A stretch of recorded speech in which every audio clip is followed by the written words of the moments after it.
টি-20 বিশ্বকাপে ঝড় তুলেছে ভারত। জিম্বাবুয়েকে ৭২ রানে বিধ্বস্ত করে সেমিফাইনালের আশা বাঁচিয়ে রাখল সূর্যকুমার যাদবের দল।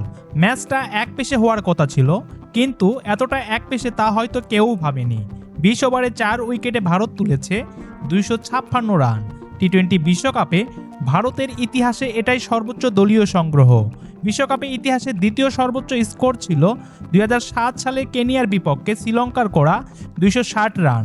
শুরু থেকেই আগ্রাসী রূপে ব্যাট করছিলেন সঞ্জু স্যামসং ও অভিষেক শর্মা। পাওয়ার প্লের ৬ ওভারে ৮০ রান তুলে এরপর হার্দিক পান্ডিয়া ২৩ বলে ঝড়োয়া 50 তুলে নেন। তিলক ভার্মা ১৬ বলে ৪৪ রান। সব মিলিয়ে রানের পাহাড় গড়ে তোলে ভারত। ৬ জন ব্যাটসম্যানের সবার স্ট্রাইক রেট ছিল ১৫০'র বেশি। জিম্বাবুয়ের হয়ে জবাবে লড়াই করেছেন শুধু ব্রায়ান বেনেট। ৫৯ বলে ৯৭ রানে অপরাজিত থেকে একাই চেষ্টা করে গেছেন ম্যাচে ফেরার। সেকেন্দার রাজা কিছুটা সঙ্গ দিলেও ১৮৪ রানে থেমে যায় জিম্বাবুয়ে। এই হারে বিশ্বকাপ থেকে বিদায় নিশ্চিত করল জিম্বাবুয়ে। আর ভারত সেমিফাইনালের স্বপ্ন এখনও বেঁচিয়ে রেখেছে। সামনে ওয়েস্ট ইন্ডিজের বিপক্ষে অলিখিত কোয়ার্টার ফাইনাল, সেই ম্যাচে নির্ধারিত হবে তাদের ভাগ্য।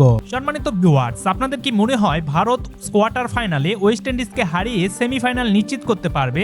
এ বিষয়ে আপনাদের মতামত কি অবশ্যই ভিডিওর নিচে কমেন্ট করে জানাবেন। ভিডিওটি ভালো লাগলে একটি লাইক দিয়ে পরবর্তী ম্যাচের আপডেট পেতে অবশ্যই আমাদের চ্যানেলটি সাবস্ক্রাইব করে রাখবেন।